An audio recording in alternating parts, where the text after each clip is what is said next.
आदाब नमस्कार, आप देख रहे हैं मंथन टुडे। मैं हूं आपके साथ उज़मा। इजराइल और अमेरिका के हमले में आयतुल्लाह अली खामेनी की मौत के बाद मिडिल ईस्ट में हालात बेहद तनावपूर्ण हो गए हैं। ईरान के सर्वोच्च नेता की मौत ने पूरे क्षेत्र को युद्ध के मुहाने पर ला खड़ा किया है। अभी तो ये भी नहीं पता वार चलेगा कितने दिन। 4 दिन के युद्ध में ही तेल के दाम इतने बढ़ गए हैं कि हड़कंप मच गया है। खामेनी की शहादत पूरे ईरान में गुस्से से लोग खौल रहे हैं।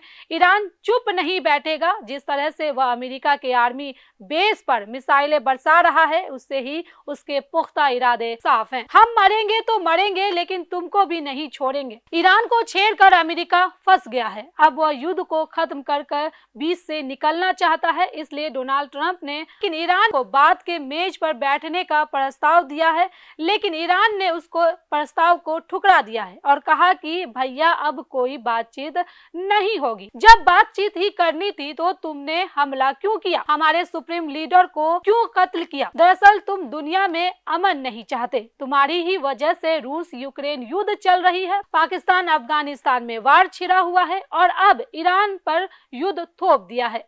अगर बातचीत के टेबल पर लाना था तो यह हमला क्यों किया? यह युद्ध जल्द नहीं खत्म होगा, ऐसा लग रहा है। और ऐसा देखने में यह भी लग रहा है कि युद्ध 1-2 दिन में चलकर खत्म होने वाला नहीं है। खामेनी को मरने के बाद डोनाल्ड ट्रंप ने कह दिया है कि अगर ईरान बातचीत करना चाहता है तो हम इस चीज के लिए तैयार हैं, लेकिन ईरान ने काउंटर अटैक कर दिया और सारे गल्फ को निशाना बना दिया और साफ कर दिया कि अब कोई बातचीत नहीं होगी। ईरान ने कह दिया है कि वह लॉन्ग वार के लिए तैयार है। ईरान के ताबड़तोड़ हमले के बाद इजराइल ने ईरान पर अटैक किया है। इसी के साथ ईरान ने जवाबी कार्रवाई करते हुए इजराइल समेत मिडिल ईस्ट के कई ठिकानों पर बड़े पैमाने पर मिसाइल हमले किए हैं। कुवैत में ईरान के मिसाइल अटैक में 3 अमेरिकी सैनिकों की मौत हो गई, जबकि 5 सैनिक गंभीर रूप से घायल बताए जा रहे हैं। इजराइल में भी हालत चिंताजनक है। ईरानी मिसाइलों की चपेट में आकर कई लोगों की जान गई है और कई इमारतें क्षतिग्रस्त हुई है।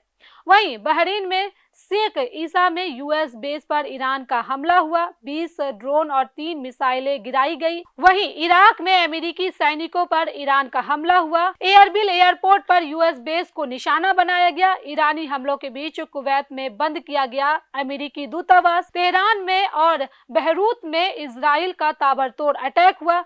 धुआं आसमान पूरा हो गया। वहीं अमेरिका ईरान तनाव के बीच बड़ा फैसला सामने आया। मिडिल ईस्ट में लगातार बढ़ते मिसाइल और ड्रोन हमले के चलते संयुक्त राज्य अमेरिका ने कुवैत स्थित अपने दूतावास को अगली सूचना तक बंद करने का ऐलान कर दिया।